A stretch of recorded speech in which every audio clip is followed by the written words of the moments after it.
Hey, closet busters and bold move makers. It is time once again for Life Uncloseted. So I want you to gather around because it is time once again to kick down those closet doors of your life. We're here to escape our BS, explore our fears, and elevate our self-expression. I'm your host, Rick Clemens. I'm the bold move expert and that coming out guy who's going to take you to the party, the pulpit, the wake, and back to the party of living your life uncloseted. So come on along with me and grab hold of yourself and get ready to step out, step up, and step into facing your fears, making your bold moves, and living life without apologies. Now let's get to the show.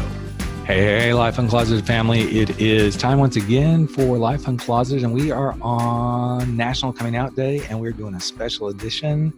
It's called Coming Out Without Coming Unglued, and we are in part 4. And in part 4, we are talking about something that is probably one of the most difficult things of coming out. It is all about the big talk.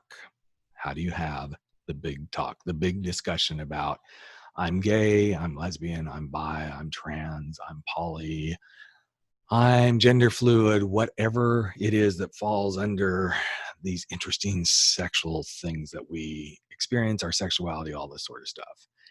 It is one of the most scary things. It is one of the things that keeps most of us in the closet is, I don't know how to have this talk. It's going to scare me to death. It's going to be the worst thing in the world. It could be, but it could also be the best thing in the world. In fact, I'm going to argue that it is the best thing in the world because even if it's rough, once you fess up, and I don't even like using the word fess up, once you just in a most amazing, honest, beautiful way, say, this is who I am. This is my truth. You will feel a relief. Most of us do. A relief. And you will feel an alignment with who you are like you've never felt before. Now, I'm not going to say this is going to be easy, nor am I going to say it's going to be hard. It depends on situations. It depends on the people. It depends on belief systems. It depends on how you've shown up in life. It's a lot of factors going into this. But that's where I want to start. I want to start with, let's get honest. Let's be real. Aspects of it are not going to be easy, and other aspects of having the big talk are not going to be hard. And as you go through this, one of the things that I've always advocated when I work with people is to realize that the way you talk about this doesn't really have to be any different than you've talked about other big things in your life. Whether it's, I'm going to go to this college even though you don't want me to go to that college. Whether it's, I'm going to date this person and fall in love with this person, or at least at the time that you thought you were, now you're coming out and saying, I'm gay. Things are a little bit different too. And maybe it's about buying a house, whatever it is. When you've talked about big conversations, I'm going to invite you to kind of come from that same space that you've always come from. Because if we try to change everything and do something completely different right now than the way we've always done it, it is not going to be easy. Because now you're being somebody you're not meant to be, doing something that you've never done before. So I invite you to do it the way you've always done it. That's going to make it somewhat easier. And it may also mean that it may be hard because sometimes the way we do things is harder. So find your common ground there.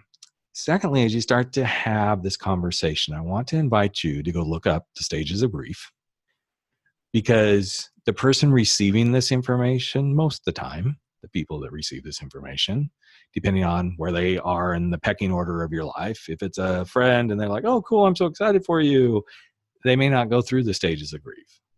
But somebody closer, a parent, a spouse, a child, a sibling, a really close friend who's known you for years, and then suddenly you drop this bombshell.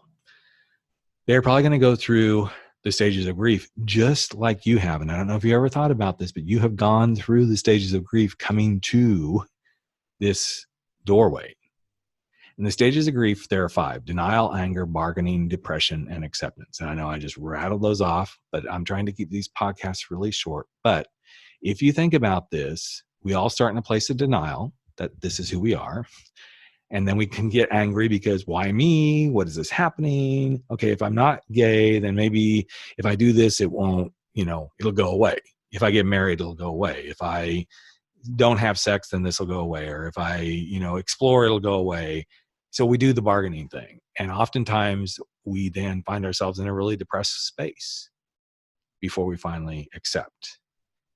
And one of the things that we talk about a lot when I used to do PFLAG meetings and speak on stages in classrooms and at universities and colleges and other places with PFLAG, just go look PFLAG up,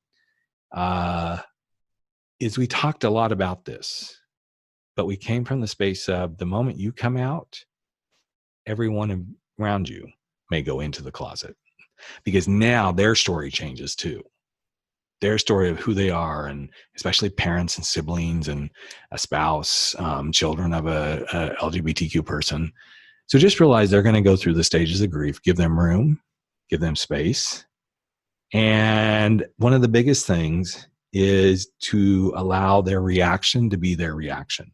Because their reaction, and I've already talked about this a little bit in the Love Yourself segment, in the space where we're like, okay, I'm going to accept myself. I'm going to let God in. I'm going to do this. And even when we started with the very first segment where we talked about acceptance, this comes up every step of the way. And what comes up every step of the way is the reaction that they're having is all about them. It's not about you.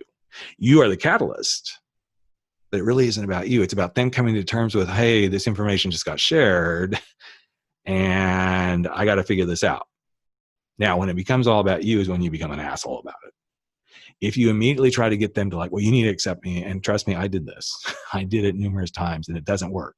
Realize, let them have their grief. Let them go through this. Let them go through their denial, their anger, their bargaining, their depression, their acceptance around who you are, and try not to be an asshole about it with them. Now, at some point, if they never move forward, I'm not saying be an asshole, but I think what I am encouraging is it will become time for you to cut the ties, so to speak. And too often as we go through this space where we're trying to be this person and have this big talk with these people, we try to justify why we are who we are. And there is no justification. I just said there's no justification, but the only justification is what I just said. You are who you are. So as you share who you are, share the truth. I'm attracted to the same sex. I see my life being with someone of the same sex. I feel more comfortable in my skin seeing myself in a relationship with someone of the same sex. I can see what true love really means. I can also see that I may have a harder time in life in some cases because of this. Share the truths, but don't justify. Because the minute we get into justification, that opens the door for people to go, whoa, wait. But as soon as we justify anything, it's always the open door for someone else to try to prove us wrong. And this last one is one that I get myself in hot water with a little bit when we're having these big talks. But I am a big advocate of sharing only what's necessary.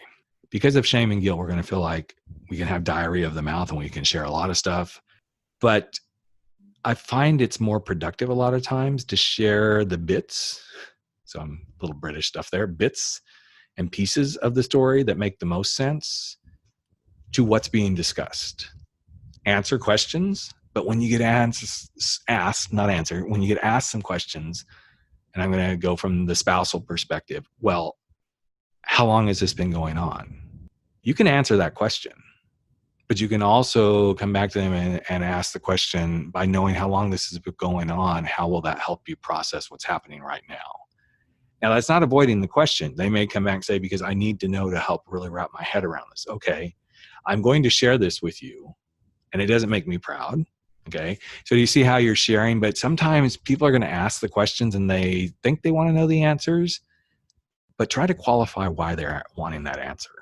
Because sometimes they're asking for something and they really don't want to hear it. That doesn't mean you're telling little white lies. That only means that if you share what's necessary in the moment, it's probably going to make it easier for both you and them. Other people are going to disagree with me on this one. I've just found that the people that I work with, sometimes what needs to be shared is only what's necessary. So as you work through getting ready for the big talk, remember this. It may not be easy, but it may not be hard. It's going to bring up the stages of grief. The reactions you get are 9 times out of 10 not about you. It's about the person who just received them. So try not to be an asshole. Do it from a space of how you would have any big talk with anybody. Try not to justify your position. Only share what's true for you. And in a lot of cases, only share what's necessary based on the questions that are being asked. And I feel like if you follow this, in fact, there's a section in my book about the big talk. My book is Frankly, My Dear, I'm Gay. And there's a couple of ways to get the first two. Well, actually, there's a way to get the first 2 chapters for free. You can obviously order the book on Amazon as well. But if you want to get the first couple of chapters, go, is this the kind of book that might help me? I'm going to invite you to go to rickclemens.com/free chapters. That is Rick Clemens, CLEMONS.com/free chapters, and grab those couple of first chapters. It's a book about my story, but then every other chapter is how I got through that story using some coaching techniques, asking some questions, giving you some things you can work through. And I've had a lot of people get it and say it was really helpful. And it's told in a very lighthearted way. Some people think I'm a little flippant, but hey, I think some of the biggest things in life that are tragedies, the lightheartedness that we bring to them is what helps us get through them. So if that's of interest to you, please go check that out or get the book, and you'll see there's a whole chapter on how do you do this talk. But most of all, as you get ready to do this talk, stand in your power, be who you are, and know you're doing what you're doing out of love. Not just love for yourself, but love for the other people. I'm going to say that again. Not just love for yourself, but love for the other people in your life, because you want them to know and love the real you.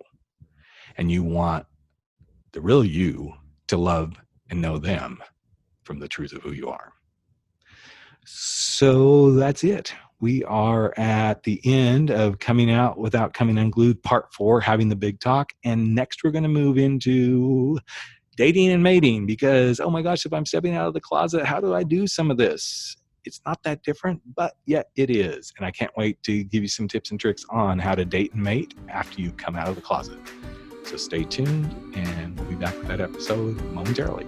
Hey, Life Uncloseted family. Another episode of Life Uncloseted has come to an end, and it is time for all of us to sashay away and go face our fears, make those bold moves, and stand up to living our life without apology. But before you do, I've got a favor to ask of you.